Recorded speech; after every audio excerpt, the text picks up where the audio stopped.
Bonjour à tous, je suis au Gabon, à Port-Gentil. Le témoignage que je m'apprête à vous faire, je l'ai vécu et j'aimerais vous le faire partager pour que vous puissiez prendre conscience de la même manière que j'ai pris conscience. Tout d'abord, moi je suis une fille qui aime beaucoup les réseaux sociaux. WhatsApp et Facebook, je passe au moins la plupart de mon temps. Lorsque j'ai du temps libre, je peux passer au moins 5 heures de temps sur ces réseaux sociaux à parler avec mes amis et mes proches. Si bien que je n'arrivais même plus à étudier, à réviser, je n'arrivais même plus à méditer la parole et je ne priais plus. J'étais comme obnubilée par ces réseaux sociaux. Un jour, c'était un dimanche, ma tante m'avait demandé d'aller dormir vu que j'avais cours le lundi. Alors lorsque je suis allée me coucher, je n'arrivais pas à dormir. J'avais une insomnie. Je me retournais. J'ai passé 1 heure de temps sur mon lit à me retourner parce que je n'arrivais pas à dormir. Et tout d'un coup,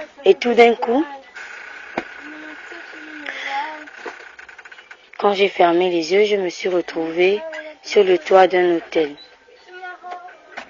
le toit d'un immeuble. Et sur ce toit, je voyais un homme passer dans un hélicoptère. Il avait une soutane, une longue robe. Il avait des longs cheveux. Et il m'a crié fornication. Je ne comprenais pas pourquoi il me disait ça. Je me demandais, mais pourquoi il me dit ça alors que je ne sors pas avec des garçons, je n'ai jamais connu des hommes et il me dit que je fornique. Je n'ai pas compris. Et sur le toit de cet immeuble, on pouvait voir beaucoup de personnes. Ils avaient des téléphones qui s'illuminaient et ils agitaient leur téléphone de gauche à droite. Et sur ces téléphones, on pouvait voir le symbole de WhatsApp et de Facebook. Il y avait beaucoup de gens, on peut dire toute une ville. Et tout d'un coup, quand j'ai fermé les yeux, je me suis retrouvée dans ma chambre sur mon lit. Et lorsque j'ai ouvert les yeux, j'étais comme paralysée. Ma petite sœur avait les pieds sur moi. Elle me paralysait. Je n'arrivais plus à bouger. J'ai paniqué. Je me demandais, mais qu'est-ce qui se passe? Qu'est-ce qui se passe? Tout d'un coup, j'ai entendu une voix qui a tonné et qui a crié, qui est-ce? Je ne comprenais pas. Et une autre voix, c'était aussi la voix d'un homme qui a dit, c'est ta fille, Sarah. Sarah, Sarah. Il a répété mon nom 3 fois. Et à la 3e fois, j'ai commencé à m'étouffer. Je convulsais, je n'arrivais plus à respirer. Et d'un coup, j'entendais toujours ce mot, fornication. Je me demandais, mais Seigneur, pourquoi tu me dis ça alors que je ne fornique même pas? Il continuait à me dire fornication. J'ai commencé à m'étouffer. Je m'étouffais et d'un coup, j'ai essayé de réveiller ma sœur.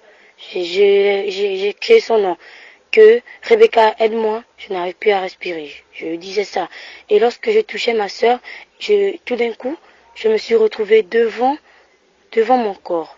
Mon corps était sans vie. Je n'avais plus le souffle de vie. Et lorsque j'essayais de toucher ma sœur, mes mains passaient au-dessus de son corps. Je n'arrivais même pas à la toucher. Je criais. Mais qu'est-ce qui se passe? J'implorais au Seigneur. Qu'ai-je fait?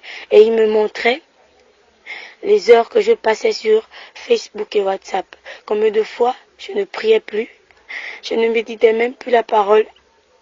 J'étais tellement obnubilée par ces réseaux sociaux. Et d'un coup, je me voyais toujours au-dessus de l'immeuble. Je voyais un gros trou en bas. Dans ce trou, il y avait beaucoup de personnes. Il y avait beaucoup de jeunes comme moi. Il y avait aussi des personnes âgées. Et ces gens souffraient parce qu'à cause de ces réseaux sociaux, ils partaient en enfer et je me voyais tomber dans ce trou, dans ce feu. J'ai pleuré, j'ai demandé, Seigneur, pardon. Pardonne-moi. Donne-moi encore une chance pour me rattraper. Je ferai tout pour me rattraper. J'ai imploré. Et en même temps, je voyais mon corps sans vie. Sur mon lit, je ne respirais pas. Mon corps était sans vie. J'implorais Dieu, Seigneur, pardon. Je l'ai imploré pendant des minutes. Et d'un coup, je me suis retrouvée sur mon lit. Et pendant que tout ça se passait, je ne rêvais même pas. J'étais éveillée.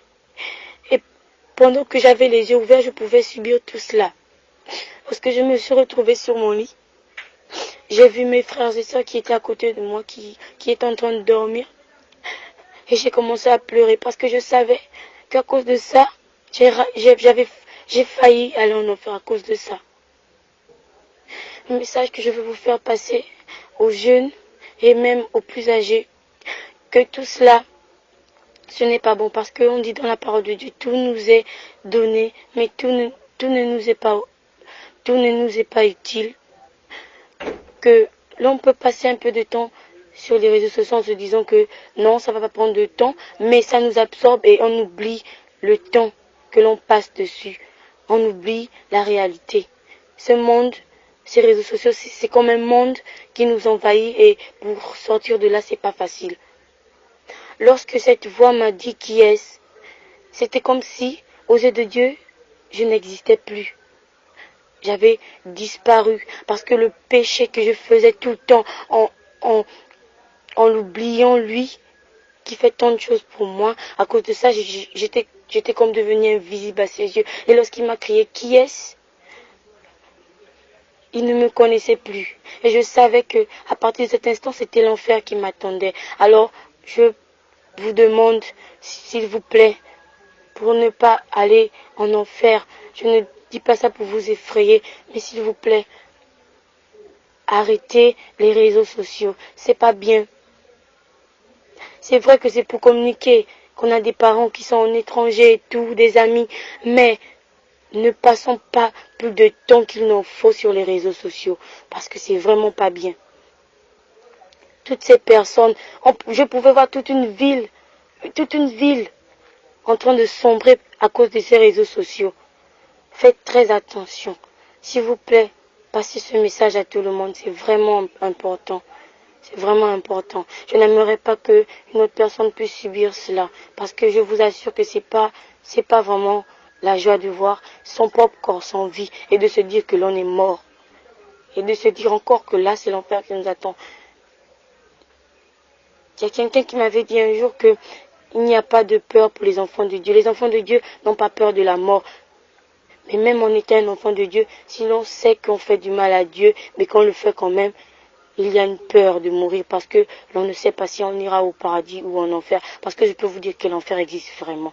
Alors s'il vous plaît, écoutez vraiment attentivement ce message et passez-le à tous vos amis, à toutes vos connaissances et vos parents parce que c'est vraiment important. Et merci vraiment de m'avoir écouté.